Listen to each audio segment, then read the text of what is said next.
नमस्कार दोस्तों, आप सभी का लर्निंग टॉक्स के प्लेटफॉर्म पर स्वागत है दोस्तों। तो इससे पहले कि हम लोग वीडियो चालू करें, मैं आपको बता दूं कि आज का वीडियो जो है वो तकरीबन 20 से 25 मिनट का होने वाला है और आज हम बात करेंगे प्राइमरी कूलिंग के बारे में। और प्राइमरी वाटर से रिलेटेड हम कुछ क्वालिटीज़ के बारे में, उसकी क्वालिटी कैसी रहती है, क्या-क्या चीज़ें उसमें ध्यान दिया जाता है, इसके बारे में बात करेंगे।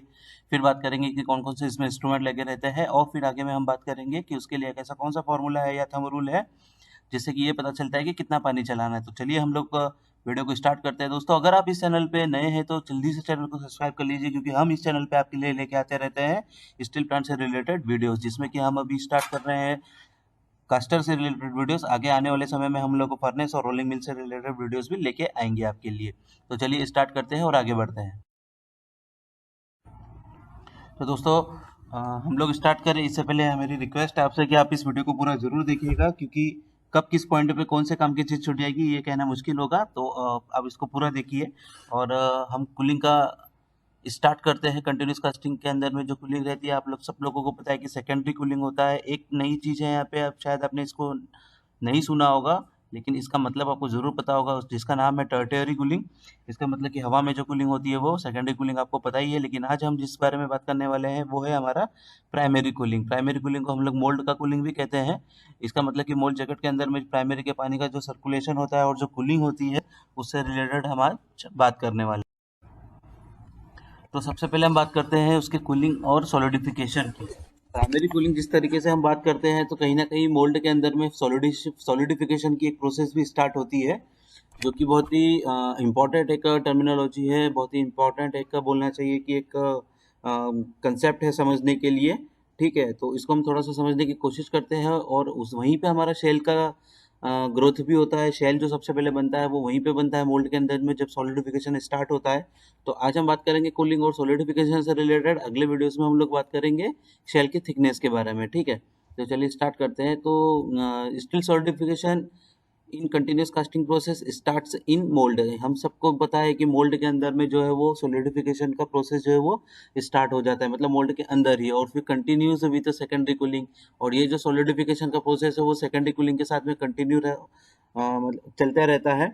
और फाइनली जब हमारा विड्रॉल को क्रॉस कर जाता है, मतलब एप्रॉन चैम्बर से जब हम बाहर निकल जाते हैं, बिलेट जब हमारा एप्रॉन चैम्बर से बाहर निकल जाता है, तो उस टाइम पे वो हवा के कांटेक्ट में आता है। और फिर बाकी का कूलिंग जो है वो एटमॉस्फेरिक कूलिंग होती है। इसका मतलब कि एयर कूलिंग होती है वहाँ पे। तो ये तीन तरीके की कूलिंग हो रही है वहाँ पे, और सॉलिडिफिकेशन इन्हीं प्रोसेस के थ्रू होता है। With the help of primary cooling, we generally extract the heat from liquid metal and not cool the liquid metal. ये यहाँ पे समझना एक बहुत ही ज़रूरी है कि जब हम प्राइमरी वाटर से कूलिंग करते हैं, तो एक्चुअली हम लिक्विड मेटल को जो है वो ठंडा नहीं कर रहा है, बल्कि उसके अंदर की जो हीट है हम उसको एक्सट्रैक्ट कर रहे हैं। मतलब उसके अंदर जो जितनी हीट है, जितना टेम्परेचर है, हम उसको बाहर निकाल रहे हैं, जो कि पानी को गर्म कर देती है। और वही गर्म पानी हमारा सर्कुलेट होकर कहाँ चले जाता है, फिर कूलिंग टावर में चले जाता है। अब यहाँ पे एक पॉइंट समझने वाला ये है कि वो कितना हीट उसमें से हमको एक्सट्रैक्ट करना है, मतलब कितनी हीट निकालना है, ताकि एक प्रॉपर शेल का जो है वहाँ पे ग्रोथ हो सके। ठीक है, तो चलिए अब हम आगे देखते हैं इसमें क्या है। तो this water इंटर्स in the bottom of the mould. ये जो हमारा प्राइमरी कूलिंग के लिए जो हम लोग वाटर यूज़ करते हैं, ये जनरली जो है मोल्ड, मतलब मोल्ड जैकेट जो है वो आपका उसके बॉटम से इंटर होता है। फिर पूरे मोल्ड के अंदर में वो चारों तरफ घूमता है, जैसे कि लिक्विड मेटल अंदर जा रहा है। फिर वहाँ पे जो आपका कॉपर का जो मोल्ड ट्यूब लगा हुआ है उसके चारों तरफ घूमता है, इनर केसिंग और मोल्ड ट्यूब के बीच में जो गैप है वहाँ से। ठीक है, और फाइनली जो है वो मोल्ड जैकेट के टॉप से जो है वो पानी बाहर निकल के पाइपलाइन के थ्रू होते हुए, कूलिंग टावर से होते हुए, फिर प्राइमरी टैंक के अंदर में चले जाता है। This extraction of heat results in proper growth of shell. देखिए, ये जो पानी वहाँ पे पूरा सर्कुलेट हुआ, वहाँ पे चारों तरफ जो पानी घुमा, उससे क्या हुआ, उससे लिक्विड मेटल के अंदर की जो हीट थी वो आपका पानी के अंदर आई, जिससे कि पानी गर्म हुआ और वो पानी पूरा आपका कूलिंग टावर में चले गया। अब इसके रिजल्ट्स के थ्रू क्या हुआ, इससे हमको जो प्रॉपर एक शेल का ग्रोथ होना चाहिए वो ग्रोथ वहाँ पे होती है, जो हीट आपसे निकलती है और एक शेल ग्रोथ हो जाता है वहाँ पे। वो शेल ग्रोथ किस काम में आता है, this shell mechanically supports the liquid pool at the exit of the mould bottom. मतलब जैसे ही आपके मोल्ड ट्यूब के बॉटम से आपका जो बिलेट बाहर निकलने लगता है, तो वहाँ पे प्रॉपर एक शेल ग्रोथ होता है, शेल बन जाता है एक। और वो जो शेल क्या करता है, लिक्विड पूल को सपोर्ट करता है। लिक्विड पूल मतलब कि जैसे ही आपका मोल्ड के अंदर से बिलेट बाहर निकलता है तो वो 100% तो सॉलिडिफाइड नहीं होता है, कितना परसेंट होता है, कितनी शेल वहाँ पे क्रिएट हुई है और कौन सा सेक्शन आप चला रहे हो, इसके ऊपर भी डिपेंड करता है कि कितना परसेंट जो है वो शेल का ग्रोथ वहाँ पे हुआ है। ठीक है, अब जब लिक्विड पूल किसे बोलेंगे, मतलब जैसे समझिए कि आपका 100 का सेक्शन है और चारों तरफ से 10-10 mm का शेल का ग्रोथ हो चुका है। ठीक है, तो बीच में जितना लिक्विड मेटल बचा है वो आपका कहलाएगा लिक्विड पूल। तो उस लिक्विड पूल को सपोर्ट करने के लिए अगर वो शेल का ग्रोथ प्रॉपर नहीं होगा वहाँ पे तो ब्रेकआउट हो सकता है। ठीक है, तो उसको सपोर्ट करने के लिए शेल ग्रोथ जो है वो प्रॉपर होना जरूरी है। तो मैकेनिकली जो है शेल ग्रोथ को वो सपोर्ट करता है। ठीक है, लिक्विड पूल को सपोर्ट करता है कौन, shell. Proper growth of shell, अगर मान लीजिए कि शेल ग्रोथ जो है वो इम्प्रॉपर हो रहा है, इसका मतलब ये है कि अगर मान लीजिए कि जरूरत से ज़्यादा अगर ग्रोथ हो रहा है शेल का वहाँ पे, तो जब हम उसको देखेंगे बिलेट जब हमारा बनेगा तो वहाँ पे बिलेट में हमको क्रैक्स दिख सकते हैं या और भी दूसरे तरीके के कुछ प्रॉब्लम आ सकते हैं। ठीक है, लेकिन अगर मान लीजिए कि शेल का ग्रोथ ज़रूरत से कम है तो हो सकता है कि वहाँ पे ब्लीडिंग हो जाए, हो सकता है कि बिलेट पंचर हो जाए। इस पॉइंट्स यहाँ पे ये लिखा हुआ है कि less growth can disturb the liquid pool and can disturb the metallurgical length. देखिए वही बात है कि मेटलर्जिकल लेंथ जो है वो डिस्टर्ब हो जाएगी, आपकी मेटलर्जिकल लेंथ डिस्टर्ब हो जाएगी। इसका मतलब ये हुआ कि जहाँ पर बिलेट कट होता है आपका उस टाइम पे जो है अगर सेल ग्रोथ प्रॉपर नहीं हुआ है तो वहाँ पर उस समय भी आपका लिक्विड मेटल बीच में बना रहेगा। जब आप उसको बिलेट को कट करोगे तो वहाँ पे पंचर होने के उसके चांसेस रहेंगे। हो सकता है कि बिलेट आपका कटिंग करने से पहले भी पंचर हो जाए, कई बार ऐसा होता भी है, आपने बिलेट पंचर होते हुए देखे भी है।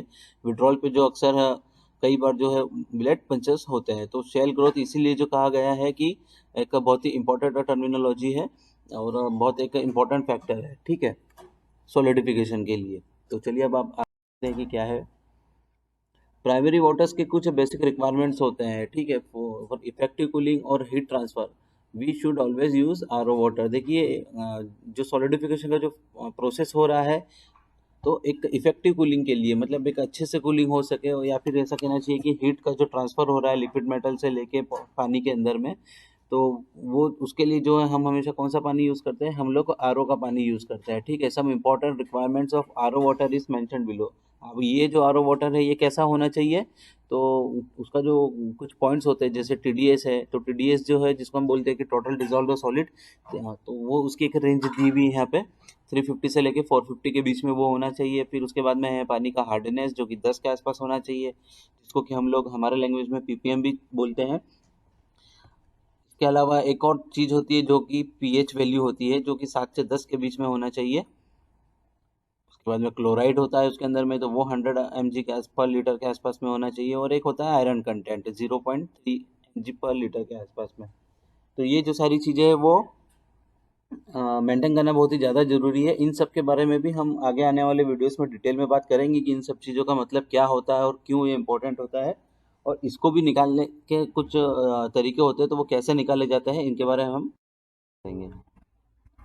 तो some useful primary cooling parameters, देखिए कुछ पैरामीटर्स भी हैं यहाँ पे, जैसे कि minimum header pressure should be 6 bar. जब हम पंप हाउस से पानी को लेके आते हैं तो कम से कम 6 kg का प्रेशर होना चाहिए, क्योंकि 4 kg और 2 kg के आसपास में हम लोग हेडर के प्रेशर इनलेट आउटलेट के सेट करते हैं। ठीक है, देखिए यहाँ पे लिखा हुआ भी है कि inlet pressure should be between 2.7 to 4.2। हो सकता है कि वो 2.5 के आसपास भी हो या हो सकता है कि 4.3 तक भी जा रहा हो, लेकिन कहीं ना कहीं वो इसी रेंज के बीच में रहता है। ठीक है, ऐसे ही outlet pressure should be between 1.6 to 2.2 bar. Both inlet and outlet pressure should be in such a way where delta T is properly maintained।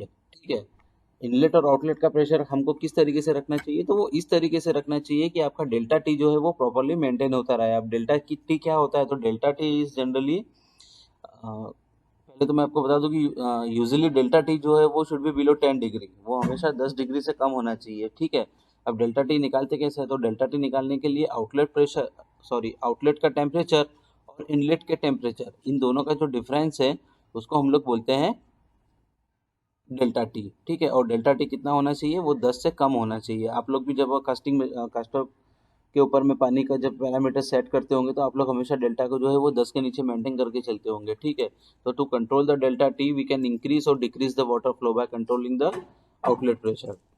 तो जब भी डेल्टा टी आपका डिस्टर्ब होने लगता है तो आपको भी पता है कि जनरली हम जो क्या करते हैं उसके लिए आउटलेट प्रेशर को जो है वो कम करते हैं या फिर ज़्यादा करते हैं, और वो किससे करते हैं, आउटलेट में जो वॉल लगा रहता है, आइदर ग्लोब वॉल और गेट वॉल, जो भी आपके सिस्टम में लगा हुआ है डिजाइनिंग पर्पस के हिसाब से, उससे हम लोग इसे कंट्रोल करते हैं।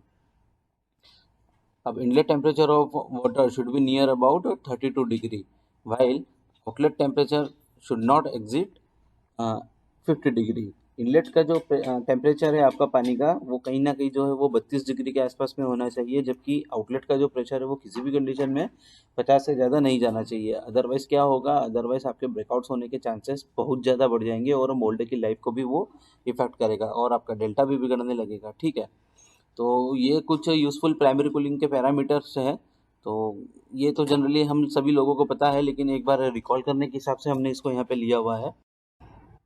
अब प्राइमरी कूलिंग वाटर फ्लो, अगर हम फ्लो की बात करें तो जनरली सबके माइंड में एक क्वेश्चन ऐसा आता है कि फ्लो कितना होना चाहिए। तो इससे पहले कि हम लोग ये निकालें कि फ्लो कितना होना चाहिए, तो सिस्टम्स में हमारे जो है वो इक्विपमेंट्स कुछ लगे रहते हैं जिससे कि हम पता कर सकते हैं कि फिर फ्लो कितना चल रहा है एक्चुअली और हमने कितना सेट किया हुआ है। उसके अलावा भी कुछ इक्विपमेंट्स होते हैं। Primary water flow occurs in a close path. देखिए, ये जो फ्लो है आपका प्राइमरी वाटर का फ्लो, ये हम सबको पता है कि प्राइमरी कूलिंग जो है वो एक क्लोज पाथ में होती है। इसका मतलब कि ओपनली हम उस पानी को कहीं पे भी देख नहीं पाते हैं। ठीक है, हमारा इनलेट की लाइन से पानी आता है, मोल्ड से होते हुए आउटलेट की लाइन से पानी निकल के सीधे कूलिंग टावर में जाता है और फिर प्राइमरी टैंक में वो पानी गिर जाता है गर्म होके। ठीक है, कूलिंग टावर उस पानी को ठंडा करने का काम कर रहा है वहाँ पे। ठीक है, to measure the various parameters like pressure, temperature and flow. देखिए, हम लोग क्या सेट करते हैं, हम लोग सेट करते हैं प्रेशर, हम लोग सेट करते हैं टेम्परेचर, हम लोग सेट करते हैं फ्लो।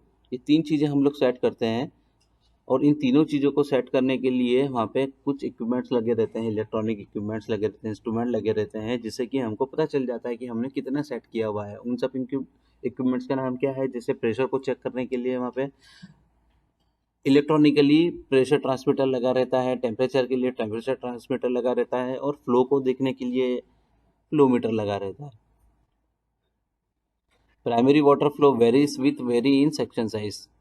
जब भी हम कैलकुलेशन की बात करते हैं कि भाई कितना पानी चलाना चाहिए हमको, तो सबसे पहला पॉइंट तो ये है इसमें कि भाई आप कौन सा सेक्शन चला रहे हैं। ठीक है, अगर हम लोग छोटा सेक्शन चला रहे हैं तो पानी थोड़ा यूजुअली कम लगता है हमको, अगर हम लोग बड़ा सेक्शन चला रहे हैं तो यूजुअली जो पानी जो है थोड़ा सा ज़्यादा लगता है। इसके अलावा जो दूसरा पॉइंट है वो है मोल्ड लाइफ और मोल्ड की कंडीशन। देखिए, primary water flow varies with very in section size and mould life. Mould life का भी प्राइमरी वाटर के क्वांटिटी पे फर्क पड़ता है। अब आपका अगर आपके पास में अगर मोल्ड लाइफ, अगर जैसे मोल्ड आपका नया है तो पानी जनरली आप लोग थोड़ा सा कम ही चलाते हैं। अगर आपका मोल्ड का लाइफ जो है वो थोड़ा सा ज़्यादा पुराना हो गया, जैसे मान लीजिए कि 150 हीट हो गया है या 200 हीट हो गया, 250 300 हो गया है, 350 हीट हो गया, तो उसके हिसाब से आप लोग पानी भी थोड़ा सा बढ़ा के चलाते हो। और एक और इम्पोर्टेंट पॉइंट इसमें ये है कि मोल्ड का कंडीशन कैसा है। मोल्ड कंडीशन का क्या मतलब है, तो मोल्ड कंडीशन मोल्ड के लाइफ से इसलिए डिफरेंट है, जैसे मान लीजिए कि आपने एक नया मोल्ड लगाया हुआ है और नए मोल्ड में आपकी 50 लाइफ आ चुकी है। अब उस 50 लाइफ के दौरान में मान लीजिए कि ऐसा 6-7 बार हो गया कि ब्रेकआउट्स हो गए, जिसके कारण कि आपकी मोल्ड की कंडीशन जो है वो थोड़ी सी ज़्यादा ख़राब हो गई है। तो उस समय में आपको जो है वो पानी थोड़ा सा ज़्यादा चलाना पड़ेगा।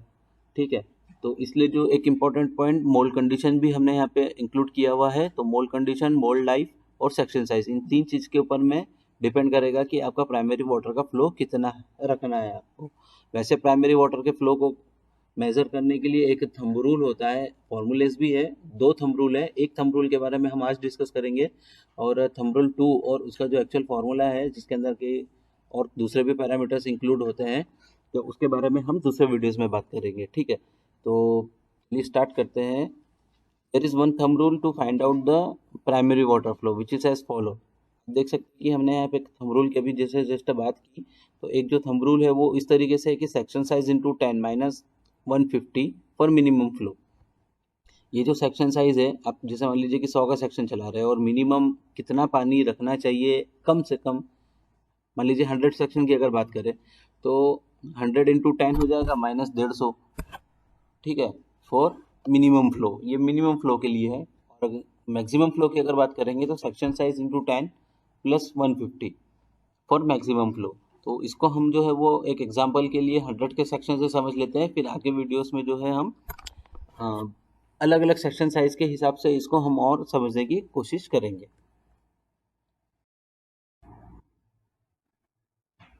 तो प्राइमरी वाटर फ्लो कैलकुलेशन के लिए हमने यहाँ पे कुछ कैलकुलेशन किए हुए हैं। मिनिमम फ्लो के लिए हमारे पास में एक थंब रूल है, सेक्शन साइज इंटू 10 माइनस 150, और मैक्सिमम फ्लो के लिए कैलकुलेशन है सेक्शन साइज इंटू 10 प्लस 150। ठीक है, अब एक एग्जांपल ले लेते हैं। मान लीजिए कि आपके पास में 100 का सेक्शन है, तो सेक्शन साइज की जगह पे आ जाएगा 100 इंटू 10 माइनस 150। इसका मतलब ये हो गया कि 100 इंटू 10 1000 माइनस 150 इक्वल टू 850। ये मिनिमम फ्लो है आपका, और ये जो 850 है ये लीटर पर मिनट में, मतलब 850 एलपीएम आप लोग वहाँ पे पानी चला रहे हैं। ठीक है, ये मिनिमम है 100 के सेक्शन के लिए। और मैक्सिमम आप कहाँ तक जा सकते हैं इसमें? मैक्सिमम आप लोग जा सकते हैं इसमें 1150 तक। वो कैसा निकला? तो वो ऐसा निकला कि section size into 10 plus 150 equal to 1000 plus 150 equal to 1150। तो इस तरीके से जो है इस थंब रूल का यूज़ करके आप प्राइमरी वाटर आपको कितना लगने वाला है इसका पता आप मिनिमम और मैक्सिमम कर सकते हैं। ठीक है, ये जो 150 लिया हुआ है यहाँ पे, ये 150 आपको मोल्ड की लाइफ के हिसाब से कंसिडर करके लिया हुआ है। ये एक थंब रूल ही है, ऐसा कोई स्टैंडर्ड फार्मूला तो नहीं है ये। और इसके अलावा एक और थंब रूल है, वो भी हम उसके बारे में भी डिस्कस करेंगे लेकिन अगले वीडियोस में। और इसका एक्चुअल कैलकुलेशन के हिसाब से कितना पानी हमको रखना है उसके बारे में भी हम लोग बात करेंगे। ठीक है, पर वो आगे आने वाले वीडियोस में करेंगे। आज हम जो है वो थंब रूल 1 की ही बात करेंगे।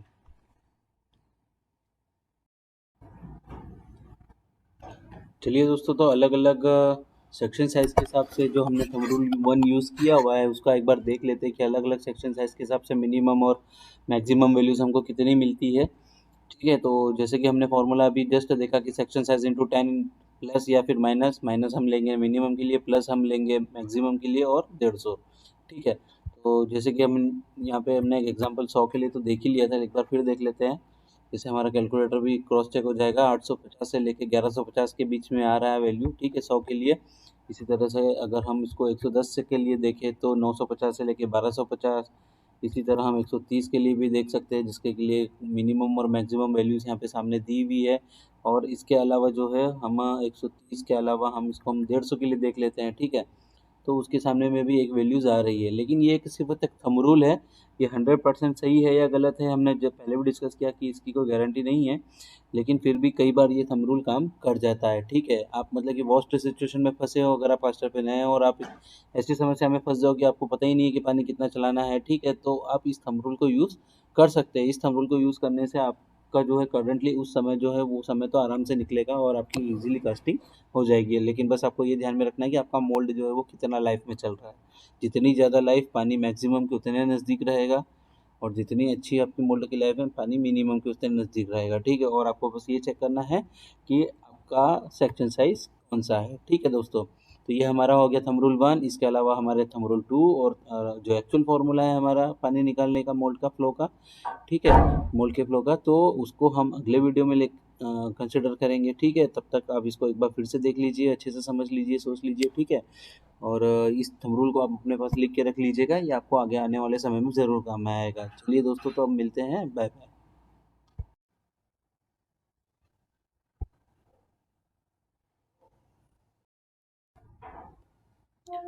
सो thank you for watching friends. I hope कि आपको हमारा आज का ये वीडियो ज़रूर पसंद आया होगा। हम प्राइमरी वाटर से रिलेटेड वीडियोस आगे भी हम लोग लेके आते रहेंगे, तो आप हमारे साथ में बने रहिए। ठीक है, और अगर आप इस चैनल पर नए हैं तो वीडियो को जरूर सब्सक्राइब कीजिएगा, चैनल को जरूर सब्सक्राइब कीजिएगा, और वीडियो को लाइक और कमेंट करके बताइएगा कि आपको हमारा ये वीडियो कैसा लगा। Bye bye.